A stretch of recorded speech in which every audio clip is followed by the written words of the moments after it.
The Securities and Exchange Board of India, Sebi, has widened its probe into the controversial 32.50 billion rupees loan that ICICI Bank sanctioned for the Videocon group.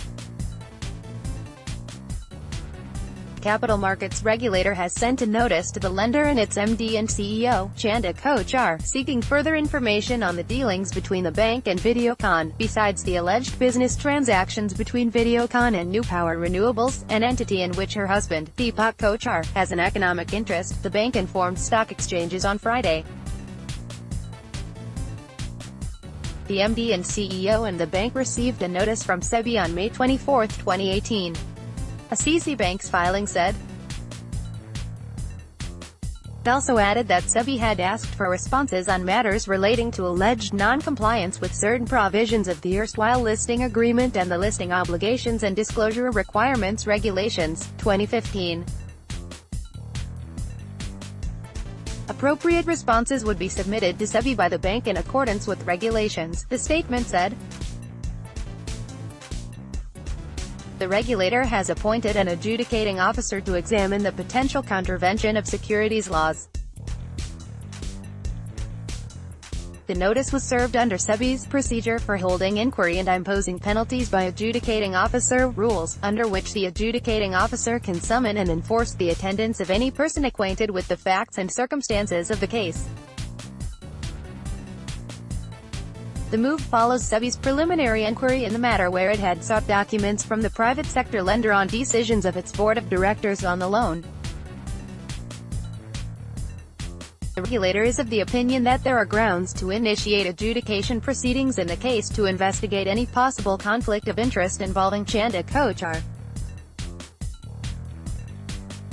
At present, there isn't sufficient information to establish any irregularities in the alleged business dealings, said a source privy to the development. J.N. Gupta, managing partner at proxy firm Stakeholder Empowerment Services, said, "It appears that we may see some serious outcome."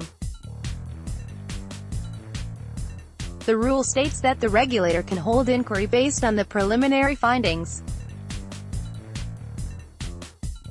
If the adjudicating officer finds securities laws violations, the bank and related entities would be served show cause notice and could be penalized as per the provisions. Sebi had initiated the preliminary inquiry to know whether the bank's board was aware about the conflict of interest and also the stance of the independent directors when the board had approved the loan. Besides, the regulator is also probing any possible lapse in timely disclosures by the bank. It had asked the bank if the shareholders and board members had been apprised of the Central Bureau of Investigation's probe in relation to the alleged quid pro quo in the loan that ICICI Bank gave to Videocon, and Videocon's investment in NuPower Renewables. The CBI had registered the preliminary inquiry in February and had named Deepak Kochhar and Videocon Group Chairman Venugopal Dute.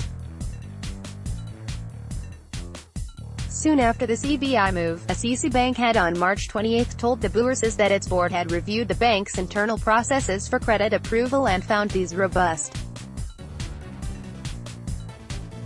In the statement, the bank's chairman M.K. Sharma said the board had full faith and confidence in Chanda Kochhar. The statement also said that ICICI Bank was not the lead bank for the consortium and had only sanctioned its share of facilities, amounting to 32.50 billion rupees, less than 10% of the total consortium facility in April 2012.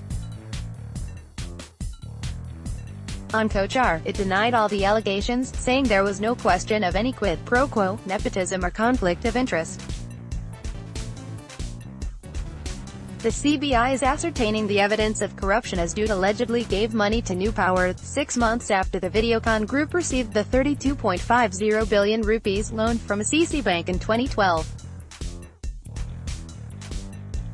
The Income Tax Department is probing the nexus between Videocon, NuPower and its related foreign entities.